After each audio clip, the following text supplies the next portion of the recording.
Empezamos. Muy buenas noches para todos. Me presento, mi nombre es Javier Andrés Páez Casallas. En compañía con mi compañero Sebastián Cumbe Giraldo, abordaremos la exposición acerca de la película El Código Enigma, que básicamente narra la vida de Alan Turing, que fue un matemático que, bueno, se desarrolló durante la Segunda Guerra Mundial. La información general pues, de la película es básicamente que el guión tiene como objetivo principal mostrar la vida del matemático Alan Turing y su papel crucial en la descodificación enigma durante la Segunda Guerra Mundial. Hablamos de descodificación de enigma, quiere decir que la misión que tuvo Alan Turing, o bueno, el propósito que desarrolló, fue la de descifrar el código enigma, que era como se comunicaban en ese entonces, pues, los nazis, y era algo que resultaba muy complejo y que, pues, básicamente representaba muchas vidas. Encontramos tres líneas temáticas, entonces, bueno, antes de esto, el guión combina elementos biográficos, históricos y dramáticos para exponer la tensión entre la lógica brillante de Turín y las limitaciones sociales, militares y humanas del entorno. Básicamente, en el guión encontramos un modelo narrativo que comprendía el liderazgo transformacional, el liderazgo emergente, el trabajo en equipo y también la gestión de conflictos. El tiempo de la película pues, se desarrolló durante la Segunda Guerra Mundial, que básicamente fue entre los años 1939 y 1945. Abordamos tres líneas temáticas de la película, que básicamente fue que el primero que fue la genialidad y la lucha personal de Turín, que estuvo marcada por su condición pues, de homosexual en una época en la que pues, esto se encontraba profundamente criminalizado. Encontramos también la importancia estratégica de romper el código enigma, que eso básicamente se traducía en acortar la guerra y sobre todo salvar millones de vidas. Encontramos también las dinámicas de liderazgo, colaboración y conflicto, pues dentro de un equipo de élite encargado de resolver un problema que básicamente en esa época resultaba algo imposible. La estructura narrativa pues, del guión, encontramos que bueno, se desarrolló en Bletchley Park. La cultura en este lugar se caracterizaba por un secreto extremo. Se encontraba una presión continua, básicamente eso era en un entorno militar. La narrativa está dividida en tres tiempos. Entonces encontramos en el tiempo número 1 la infancia de Turín, que es donde se muestra su aislamiento y el desarrollo de su intelectual. Turín era una persona muy inteligente, tenía una forma de ser muy particular y esto pues lo llevó a vivir como que diferentes etapas durante su vida, problemas, acontecimientos que de pronto no marcaron de una manera adecuada su infancia, pero pues le contribuyó sobre todo al desarrollo pues de su propósito. En el punto 2 encontramos el trabajo en Bletchley Park, que fue el núcleo central de la historia, que básicamente fue donde se diseñó la máquina que él llamó Christopher, y pues básicamente la historia está enfocada en el desciframiento y el desarrollo pues de descifrar el código enigma, pues mediante el uso de Christopher. Encontramos también la investigación policial y la persecución personal, que ya esto es al final de la historia, que muestra las consecuencias de su identidad sexual y pues antifica su trágico final. El trágico final, ¿cuál fue? Pues que Turín decidió pues suicidarse debido a la presión social tan alta que pues que se presentaba frente a él. Encontramos personajes claves y también unos dilemas éticos que básicamente, bueno, la continuidad entre esos tiempos permite comprender pues cómo la vida influye en su forma de trabajar y de liderar. Hablamos básicamente de Turín. Los personajes que intervienen en el desarrollo de la película, pues entonces encontramos a Alan Turing, que fue un matemático criptoanalista y básicamente es el protagonista de la historia. Encontramos a Joan Clark, que es una criptoanalista, también fue pieza clave del equipo y fue el apoyo personal de Turing. Básicamente, pues ella fue la esposa en el desarrollo de la historia. Ella ejercía una influencia a través de la empatía porque pues primero era una mujer y era la única mujer que conformaba el, el equipo de trabajo. Encontramos a Hugh Alexander, que básicamente fue el líder inicial del equipo. Es una persona carismática, sociable, competitiva. También es un criptoanalista y fue un campeón de ajedrez. Encontramos también al comandante Denniston, que fue el oficial militar a cargo, que básicamente representaba la autoridad militar y que siempre durante el desarrollo de la historia se oponía rotundamente a las historias de Turín. Y finalmente encontramos a Stewart Menzies, que era el jefe del grupo MI6, un grupo especial, que básicamente se encargaba de gestionar estratégicamente la información y utilizaba su posición para influir en los resultados, pues bien sean favorables o no favorables para el propósito que tenía Alan Turing y sobre todo el equipo de trabajo. Nos centramos en un dilema ético central que básicamente fue en el desarrollo de la historia al momento de que logran descifrar el código Enigma. Se presentó un hito importante en la película y es que se tenía que tomar la decisión de si salvar un barco civil que tenía 500 vidas.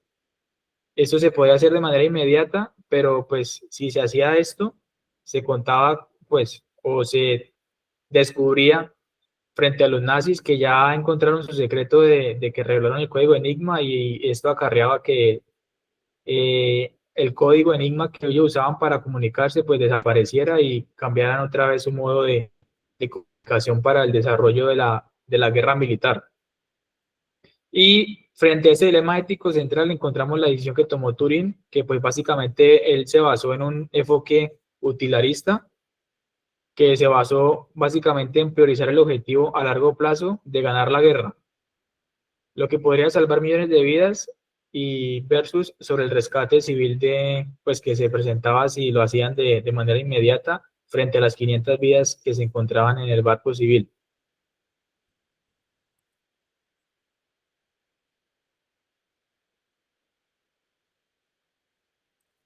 Tipos de liderazgo que se presentaron en la película, encontramos que, bueno, el liderazgo, según Louser y Achua, es el proceso mediante el cual un individuo ejerce influencia sobre los demás con el fin de inspirar, motivar y dirigir sus actividades para ayudar a alcanzar objetivos.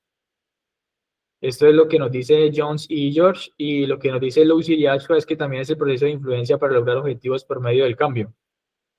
Encontramos que Alan Turing presentaba un liderazgo transformacional e intelectual, teniendo en cuenta que motivaba al equipo para adoptar una visión completamente nueva, el cual era crear una máquina para descifrar otra máquina, que era pues básicamente el código Enigma. Rompió paradigmas al proponer soluciones jamás vistas, inspiró al equipo a pensar más allá del método tradicional de descifrado. Socialmente era torpe, pero logra que su visión transforma el propósito de todos. Poseía rasgos de liderazgo autocrático, no siempre, pero en momentos claves lo hizo. Por ejemplo, cuando desautorizó los métodos previos y exigió que se construyera la máquina que llamaron Christopher, pero pues siempre fue guiado por un propósito mayor y no por el ego. Básicamente su estilo rompe con lo establecido y reconfigura el equipo, establece procesos nuevos y genera un cambio organizacional profundo. Básicamente esto es lo que es el liderazgo transformacional.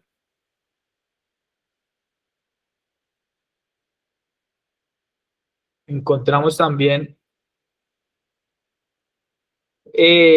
a Joan Clark, que tenía un, perdón, vamos en orden. Hugh Alexander tenía un liderazgo carismático y orientado al equipo. Él era una persona que motivaba desde el carisma y la interacción social, no desde la innovación técnica, como pues básicamente lo quería hacer Turing. Él defendía el trabajo colectivo y rechazaba la visión individualista de Turing al inicio, y básicamente sus decisiones buscan mantener el ritmo y la moral del equipo. ¿Por qué fue un liderazgo carismático? Básicamente porque fue un líder natural para el grupo gracias a su carácter sociable y su habilidad para influir desde la cercanía humana.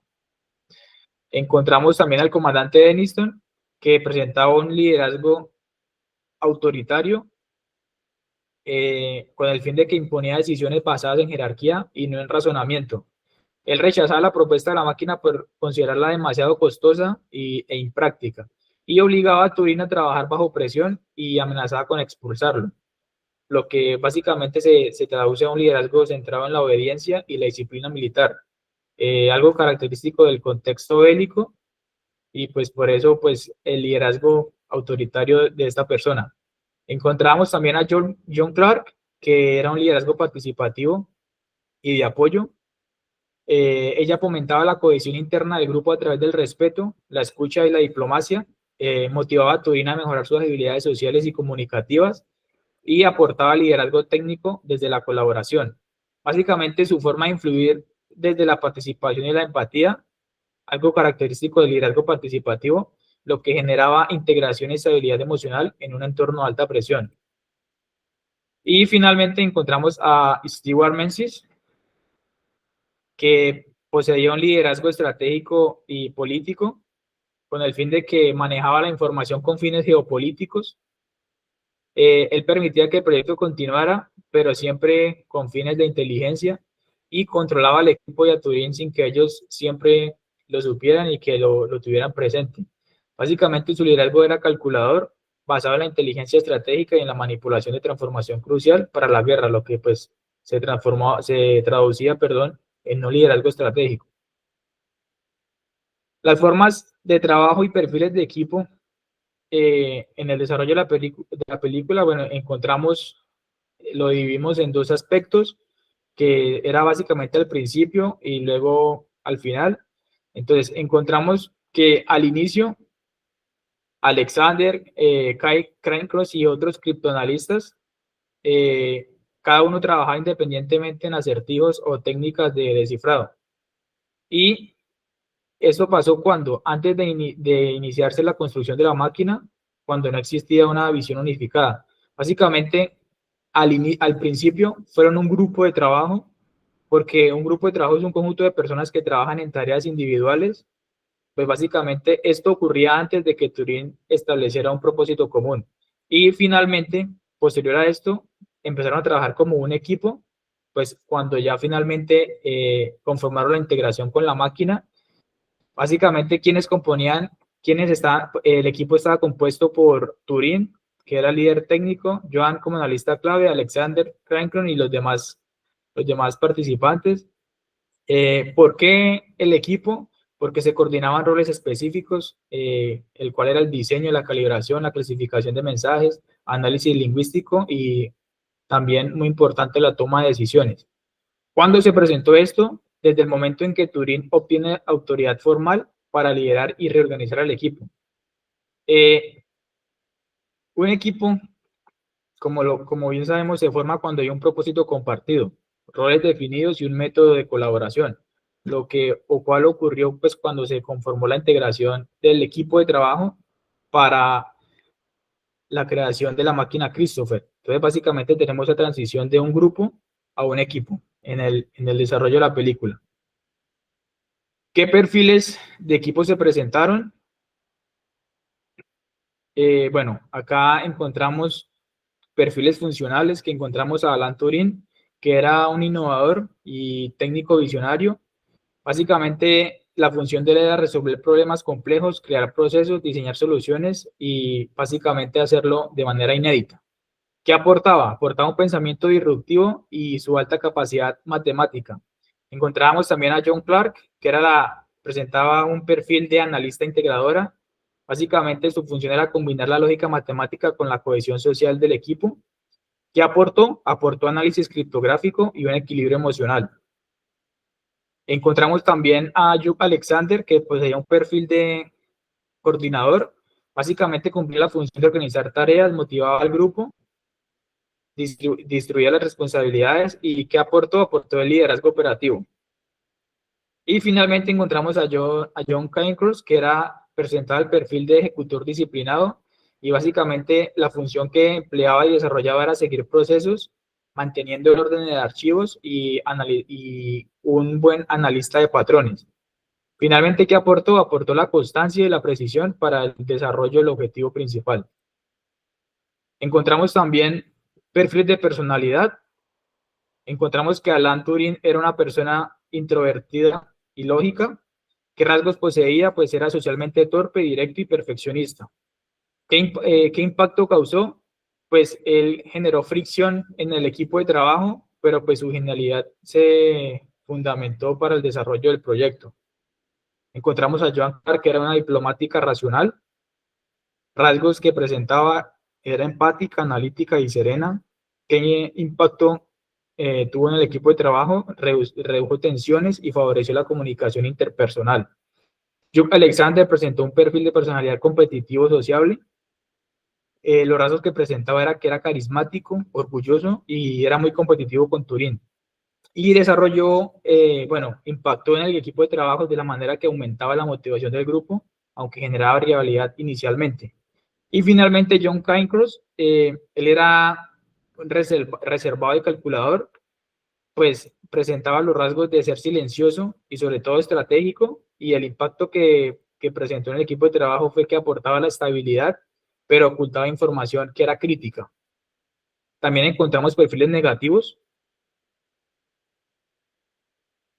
los cuales básicamente también Alan Turing presentó un perfil negativo que era extremadamente individualista. El problema era que él minimizaba al equipo al inicio y despreciaba los métodos previos. ¿Qué efecto causó? Pues causó el rechazo y el desacuerdo, que básicamente casi lo expulsan del equipo de trabajo. El comandante Denniston era un autoritarismo rígido. El problema que ocasionó fue las decisiones basadas en jerarquía, más no en evidencia.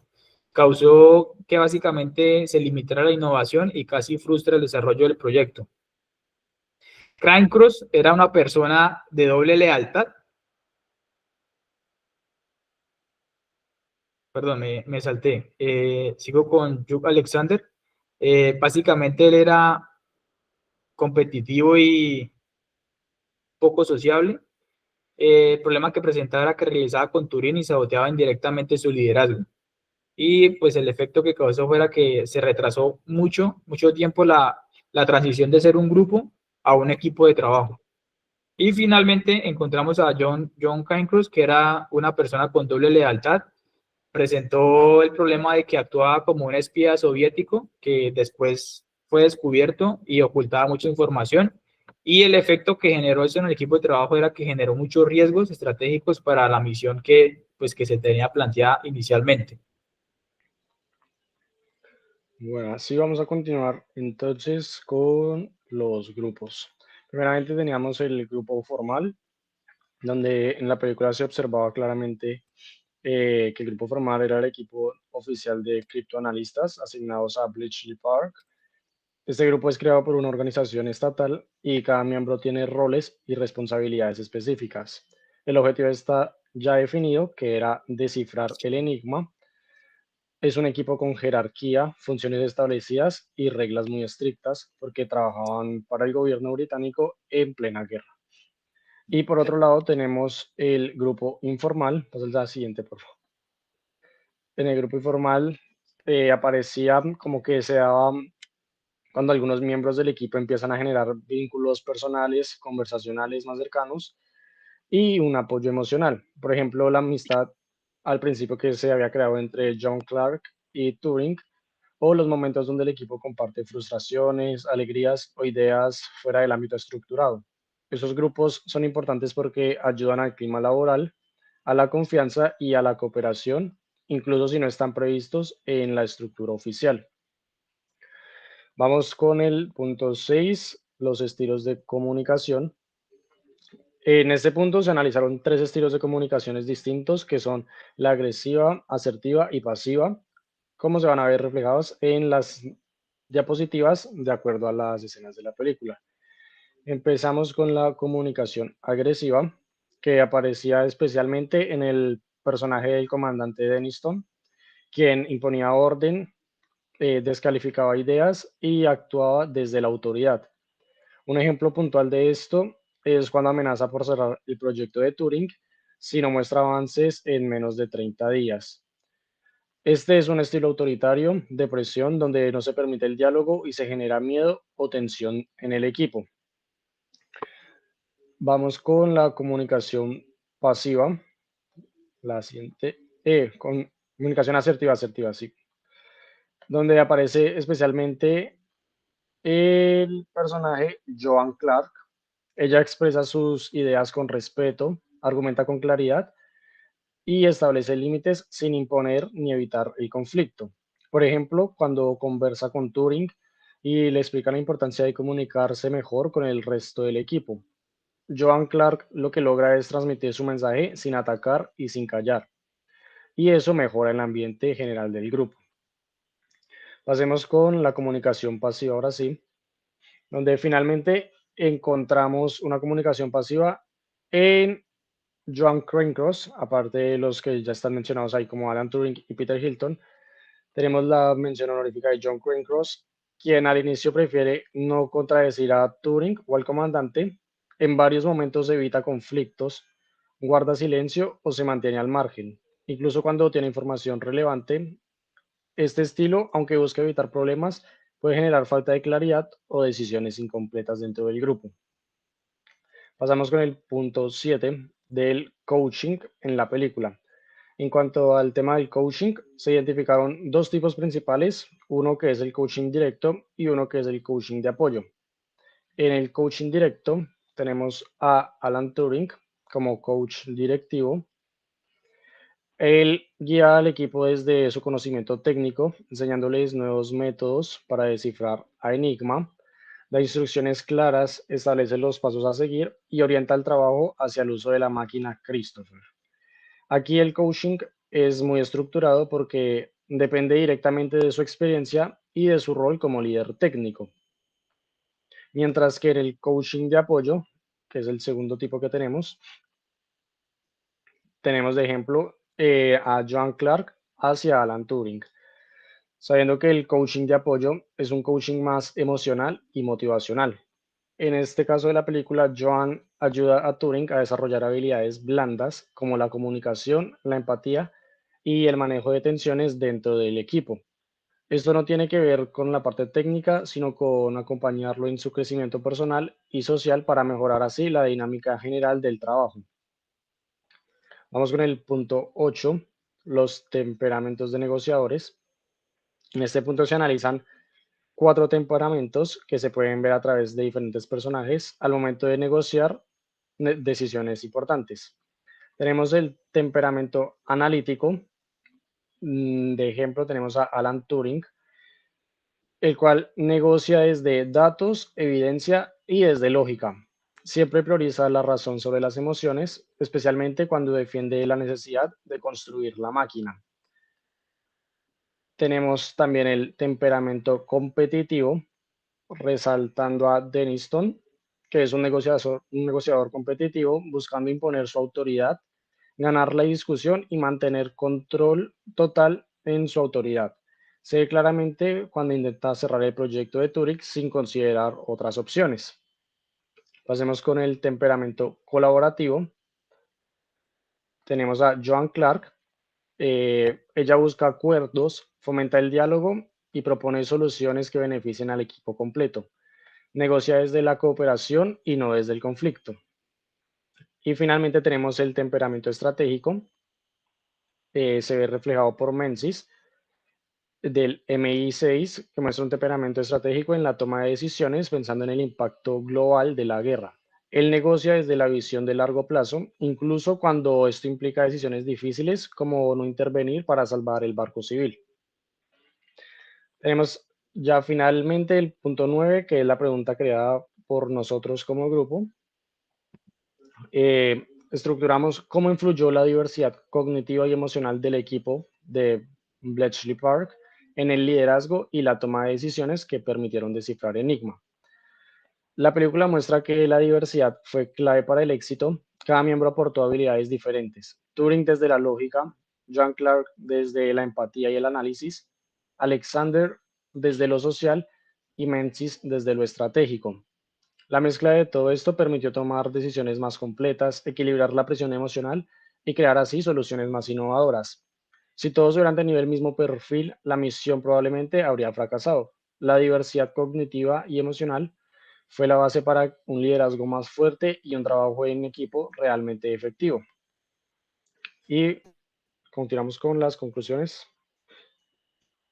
Bueno, finalmente para concluir, pues la película la verdad fue muy interesante. Abordamos bastantes temas pues que evidenciamos durante el desarrollo de la asignatura. Fue una película que nos contribuyó mucho para el desarrollo que teníamos del concepto de liderazgo, del liderazgo transformacional, de los demás tipos de liderazgo que existen, las personalidades que tenemos y sobre todo el coaching, la importancia que tiene el coaching para el desarrollo de los objetivos pues, que se puedan plantear en una organización o en un equipo de trabajo. Básicamente, pues el desciframiento de Enigma pues, fue una victoria del liderazgo transformacional de Turing en compañía con los demás involucrados en el equipo, que inoculó la visión necesaria para el cambio radical pues, que se presentó en, en el desarrollo de la Segunda Guerra Mundial. Acá citamos a Lau Siria 8, pues que son unos actores que nos abordan y que nos explican ampliamente el tema del liderazgo transformacional. Y también encontramos la genialidad de Turing, que básicamente fue la que sostuvo y que se sostuvo gracias al respaldo estratégico de Stewart Menzies y la cohesión relacional fomentada por Joan Clark. Sin estos dos personajes en el desarrollo de la historia, posiblemente los objetivos no se hubieran cumplir de la manera pues como se cumplieron. Lastimosamente se tuvo un desastroso final que pues fue el suicidio de Alan Turing, pero pues básicamente el éxito final priorizó la visión a largo plazo, que pues eso se cita lo cita Jones y George pues en el 2008. Pues básicamente fue que se logró una colaboración sinérgica y pues con esto finalmente contribuimos al desarrollo pues, de la asignatura, la importancia que tenemos y sobre todo los conceptos que nos llevamos sobre el liderazgo. Muchas gracias. Muchas gracias.